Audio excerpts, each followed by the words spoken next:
Hello everybody, this is Con. I'm at the media preview of the third generation Porsche Cayenne for the Malaysian market.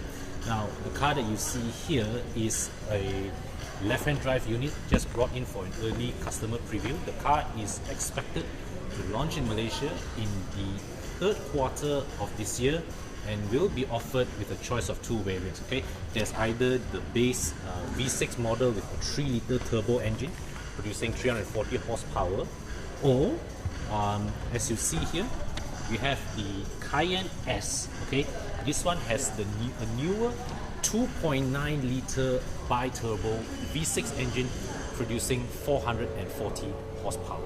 Yes, so the smaller engine here is also happens to be the more powerful option now. Okay, prices have yet to be revealed and will be announced closer to the launch date. Okay, so the car that you see here, this is as I mentioned earlier, not only an early preview unit, but the specifications also is slightly lower than what you would expect, what would be actually offered in Malaysia. So when the car is launched later this year, it will actually come with more features than what you see here. Okay, so so let's start at the back. Okay, let's give you a close-up from the back. So here, these tail lights. Okay, these tail lights are wider and yet thinner than the predecessor model. So it gives the car overall a wider, more lowered look than before. Okay, so as you see from the lower section, okay, this is the lower section of the bumper with the diffuser elements. Right. So so Bobby has earlier went to Greece to test drive his car. I've included a link to his video in the description section. Do have a look at that. Okay, so styling wise, from the front, this is a very familiar looking fascia. So it appears to me like an evolution, okay, of the existing model. So you can see here these lights. It has the 4-point LED daytime running lights and water vapor, right?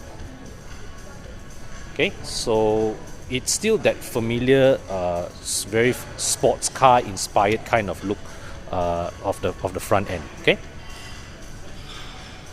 So for this particular car, as the front grille here, you can also see that there is the the frontal collision avoidance radar module, and also a front camera for what I presume would be a 360-degree camera system. Okay, but overall, if you put this next to the past versions of the Cayenne, the front end's appearance really breaks no new ground. Okay, if you look at the side view, once again the silhouette is very familiar. You see the window lines also follow that familiar shape that has been established by the earlier two generations of the Cayenne. The side body panels are also very, very free from fuss. It is a very clean design, but you will also notice that this car appears longer and at the same time lower, so it has a more dynamic stance than the predecessor. Okay, so from the back you can see that the tail lights are slimmer, okay, and they join left and right side through the middle. So when the lights switch on, you notice that this LED strip element, it lights up across. Okay, so it follows the styling cue that was first introduced in the 911 and then transferred onto the Panamera and other models as well. So let's step inside. This is a left-hand drive preview unit. Okay, so this car has keyless entry, but instead of a start-stop button, you have this rotary knob to start the engine. Okay. All right. The interior finishing. This follows the similar template as first debuted in the Panamera. Okay, you have this wide touchscreen here, and also it's very technical looking black panel as to form the center console. So when the car is switched off, you see that this center panel is fully black. Okay, but when you switch it on, all these light up. So this follows the familiar dash layout template as shown in the Panamera. You have a wide central screen here, and down here, along here, you can see this large black panel encompassing the entire width of the center console. Okay, so now all this is dark, but this entire section here, this is a control element. This pad here and this pad here operates various control functions that when the engine is switched on, right, they light up. Okay, so you can it's sort of like a it has the appearance of a touch screen. So here is the center ashtray, okay, and cup holder. These cup holders look deep here. So this is a shallow center console box, but it's also very technical. So you can see that there are 2 USB slots and also this little slot here for you to just park your mobile device on. So this particular unit has a panoramic sunroof. So right here at the back, as you would expect from an SUV this size, it is positively spacious. I've got good headroom, right? Leg room is not spectacular for relative to segment, but it's not cramped either. What I'm really surprised is that the seat cushion, it does not go up high enough. So on long distance journeys, you will have to rest your legs further down in order to get a good measure of thigh support. Okay, so this is the armrest. The motion down feels quite solid, but this is not an example of expensiveness. It's just one piece down, and this thing just tampao on. There's no retractable compartments of any kind. So this is something that does not quite befit a car of this size and stature lah.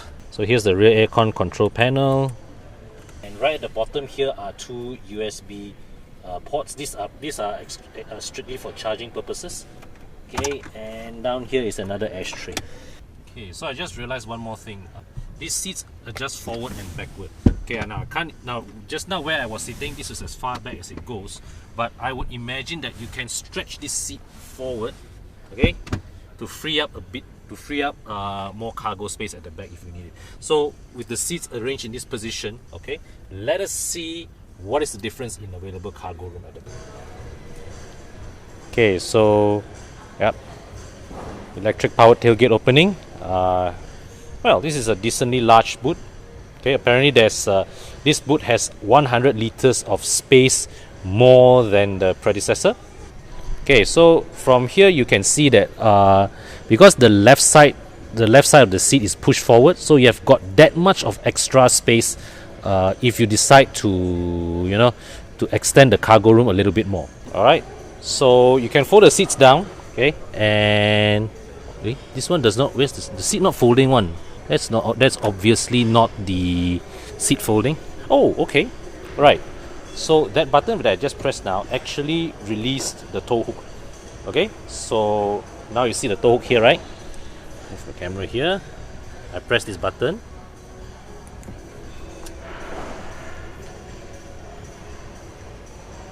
The tow hook has power retraction. This is another two set of buttons. This obviously is the to alter the ride height. Okay, so that you can lower the rear section of the car, to ease loading of heavy objects into the car. But it does mean one thing. Okay, if the function of all these buttons are accounted for, means that there is no powered folding of the rear seats. Okay, for a car this price range, have to fold the seats down manually. A bit cannot accept. So here's the lever. But here's a nice feature. It actually, when you fold this seat down, there's actually a mechanism that locks it in place to keep it secure. Okay, so yeah, I believe the back seat. Okay, as you can see right now, here, right, this part, there's a gap down here. So I believe that this is actually meant to when you fold it down, it's actually meant to be pushed all the way back. But that being said, right, with this, with the seats configured like this, right, I absolutely fail to see the point why there needs to be forward backward adjustment for the rear seats. So let's give you another view of the boot from in the passenger compartment. So here it is. It's decently sized. You can definitely carry a good number of things here. Okay, yeah. So that concludes it for this little quick preview video. So once again, allow me to remind you, this is a preview car. Okay, it's not representative of the spec of car that will actually be launched in Malaysia, right? So that is going to come third quarter of the year. Okay, so until my next video, thanks for watching. Bye for now.